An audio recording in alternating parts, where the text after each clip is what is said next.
subsidi nelayan. Itulah yang menjadi kendala-kendalanya. Dan kita ya, Bang? pernah misalnya gini Bang Deddy ya, Mbak. Ya. Pernah alokasi APBN di Kementerian Pertanian itu pagu anggaran indikatifnya mencapai 31,8 triliun. Dari sebelumnya hanya 15. Apa yang kita rasakan? Produksinya walaupun naik tapi kecil. Kesejahteraan petaninya juga tidak berubah.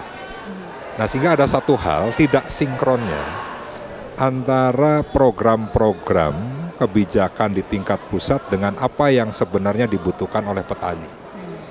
Dan kita lihat misalnya petani bicara terkait dengan bagaimana konteks ideologi Pancasila, gotong royongnya petani itu belum berjalan sepenuhnya. Kelembagaan petaninya masih lemah. Misalnya kelompok-kelompok tani sebenarnya harus kita perkuat untuk memastikan apa sih yang mereka butuhkan. Pada saat mereka butuhkan apa, jelas dialokasikan melalui anggaran, tersalurkan, pasti akan bermanfaat oleh mereka.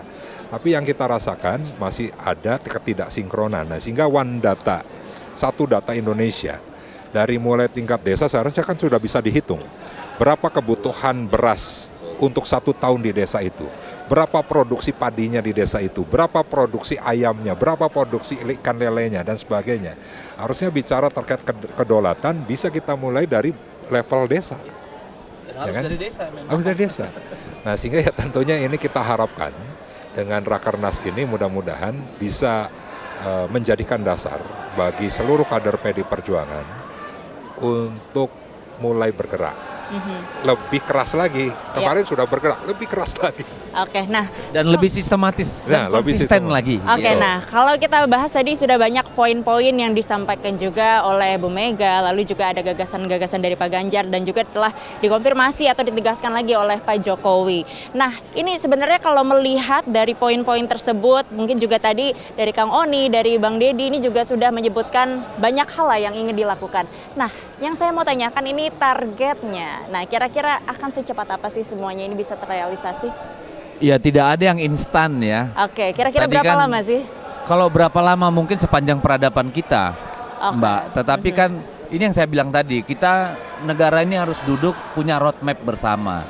Ya tidak hanya roadmap pemerintah pusat, tetapi juga roadmap pemerintah terutama kabupaten kota.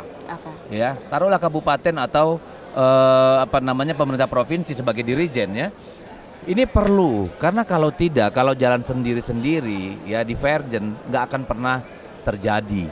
Ya, jadi saya kira nanti, insya Allah Pak Ganjar jadi presiden ke-8, ya tentu ini menjadi mandat utama, amanah utama tadi dari Ibu Ketua Umum dari partai, dan juga tadi Pak Jokowi presiden juga bilang, juga menyampaikan cobalah buat program-program yang memang begitu dilantik besoknya Anda sudah bisa kerja.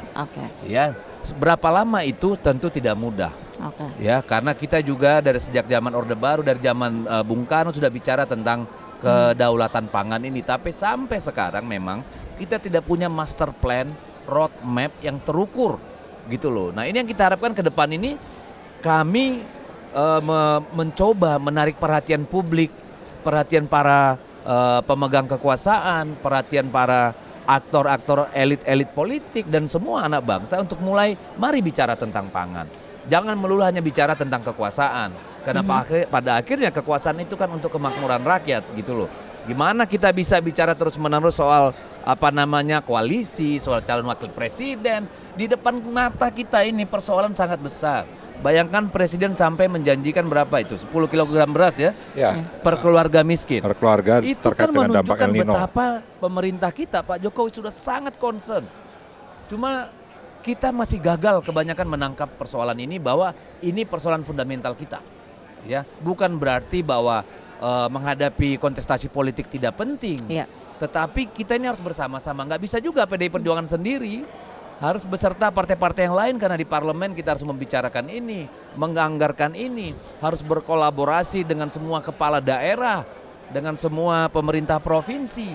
Ini semua kerja bersama seluruh elemen bangsa. Kita hanya coba membangkitkan kesadaran bersama soal ini. Oke, lalu Kang Ono, ini untuk dalam waktu dekat hal apa nih aksi nyata yang akan dilakukan setelah Rakernas ini?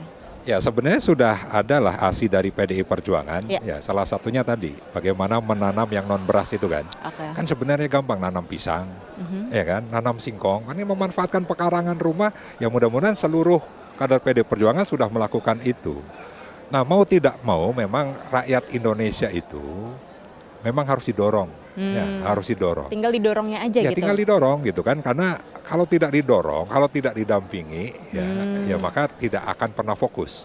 Tapi satu hal tadi ya, bicara terkait dengan kedaulatan pangan, berarti negara itu harus mengatur di produksi, di distribusi, di konsumsi. 3 hal yang harus diatur. Dan di ini stok juga. Iya, distribusi kan. Jadi bicara konsumsi juga harus diatur, negara harus hadir. Makanya tadi melalui misalnya kebijakan yang tadi disampaikan oleh Ibu Mega, seyogyanya negara dalam membuat kebijakan pangan, petani, nelayan menjadi sentralnya kan, tadi juga disampaikan. Betul.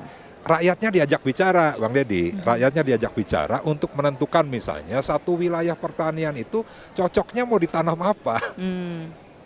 Tanahnya pasnya untuk jenis tanaman apa, ini kan harus diajak bicara. Dan sekarang tuh mudah loh, bisa dengan satelit saja bisa ketahuan unsur haranya apa, kebutuhannya apa. Betul, nah sehingga kan melalui BRIN misalnya, para peneliti, para ahli sudah bisa memetakan wilayah-wilayah mana yang nanti akan jadi sentra beras, sentra jagung, sentra sagu, sentra porang, dan sebagainya kan itu. Untuk mulai satu persatu nih nanti. Ya Pak Jokowi kita harapkan di akhir masa jabatannya sampai 20 Oktober mempunyai terobosan di bidang pangan. Bukan hanya sekedar bagaimana mengalokasikan 2 juta ton beras ya yang ekspor ini untuk memenuhi kebutuhan pangan beras untuk rakyat ya, dan juga bantuan tadi, skema bantuan. Ini 2 juta ton kan. Nah, tapi di sisi lain tadi beberapa negara sudah nyetop karena mereka juga akan menjadi cadangan pangannya kan gitu. Nah sehingga tentunya di masa akhir Pak Jokowi ini kita berharap ada kebijakan yang fundamental yang bisa paling tidak kita ini bisa tahan dulu ya, sampai El Nino ini selesai. El Nino sampai kapan ya, mudah-mudahan ya BMKG mengatakan bulan Februari gitu kan. Februari 2024. Ya, berarti kita nih harus benar-benar nih membuat kebijakan yang sangat baik sampai dengan Januari. Tapi panennya kapan kan kita bisa melihat misalnya mudah-mudahan Maret, April sudah ada panen tuh beras. Tapi sekarang ini kemarin saya turun di Kudus. Gimana tuh Pak? Mereka sudah mulai tanam nih, pupuknya nggak ada. Nah ini juga harus dipastikan gitu kan. Tersedianya pupuk juga beres, terkait juga air juga beres. Paling tidak itu yang harus dilakukan dalam jangka waktu dekat. Pastikan air, pupuk ini ada dulu di musim tanam yang sekarang nih, November, Desember nih. Sehingga dihitung 3 bulan ke depan, Februari atau Maret ini sudah bisa panen raya di seluruh Indonesia. Nah mudah-mudahan sekali lagi kita berdoa ya.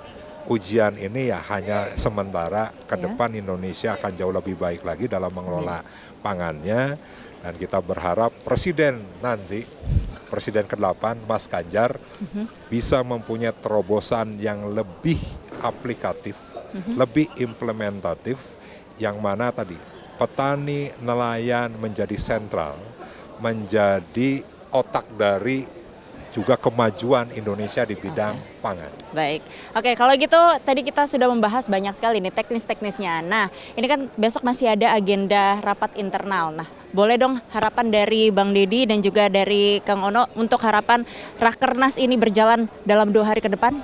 Ya, hari ini kan kita akan menggeluti soal pangan sampai nanti tengah malam ya.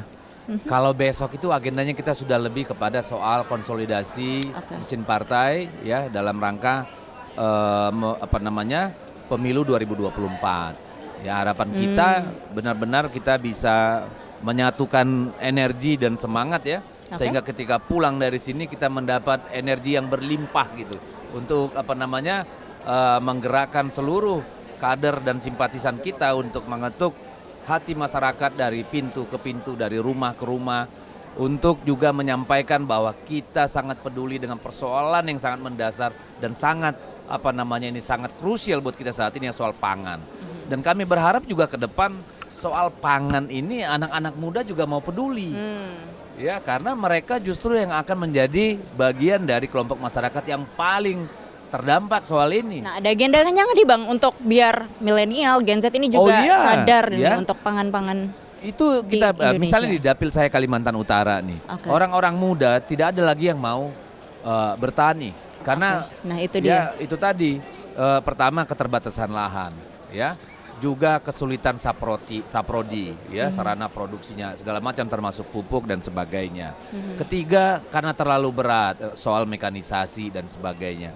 Nah, padahal di sana ada potensi akan ada daerah industri hijau terbesar di dunia yang dibangun Pak Jokowi nih sebagai proyek strategis nasional yang akan membuka pasar ataupun kegiatan ekonomi yang sangat besar. Nah, kita berkepentingan tentu ya tidak hanya Kaltara tapi daerah lain juga supaya anak-anak muda ini ya percaya bahwa yang namanya lewat pertanian juga bisa sejahtera, bisa maju.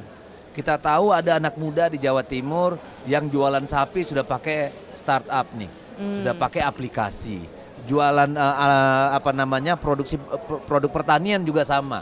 Ya, nah ini sekarang sebenarnya bagaimana kita mengharapkan mereka juga mau, karena generasi yang sekarang mengerjakan pertanian kita ini semakin menua, ya, dan semakin berkurang. Nah, bayangkan kalau semua mau main gadget yang menanam padi, siapa kan ini problem juga. Nah, tentu nanti mungkin kita perlu konsolidasi lahan ya Mas Ono ya, tidak bisa lagi dikelola orang per orang. 0,25 hektar per keluarga atau hanya buruh tani, tapi negara mungkin harus mengkonsolidasi HGU yang sudah habis misalnya, itu mungkin bisa dikonsolidasikan bersama mereka pemegang konsesi untuk untuk menghasilkan produk-produk pangan. Gitu loh. Ya, kita harapkan, atau dalam bentuk inti atau plasma misalnya kan, ini terobosan yang bisa diambil sebenarnya. Ya baik, kita harapkan semua yang tadi diharapkan Bang Deddy ini dapat terpecahkan di Rakernas. Kalau dari Kang Ono gimana nih? Ya, Rakernas ini menegaskan kembali bahwa PDI Perjuangan adalah partai nasionalis Soekarnois. Sehingga Ibu Mega tadi mengingatkan bahwa jangan pernah meninggalkan kaum marhen. Kaum marhen siapa? Rakyat kecil, petani, nelayan, wong cilik. Yang tentunya kita berharap betul seluruh kader PD Perjuangan setelah pulang dari Rakernas ini kembali diingatkan, turun di tengah-tengah rakyat bukan semata mengajak rakyat untuk memilih PD Perjuangan, tapi mendampingi mereka. Mendampingi mereka untuk keluar dari kesulitannya, baik kesulitan masalah pangan, masalah kesehatan, masalah pendidikan, dan masalah lainnya. Sekarang rakyat sangat mengerti betul terkait dengan politik gitu kan.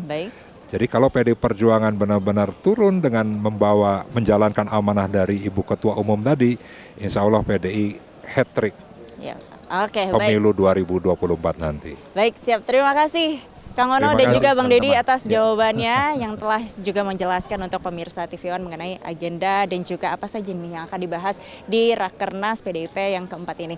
Terima kasih sekali lagi Kang Ono dan juga Bang Deddy. Terima kasih, dan pemirsa itu tadi perbincangan saya bersama dengan tokoh dari PDIP dalam membahas mengenai Rapat Kerja Nasional keempat PDIP dengan tema Kedaulatan Pangan untuk Kesejahteraan Rakyat. Demikian saya Yona Gabriela, pamit undur diri. Terima kasih dan sampai jumpa.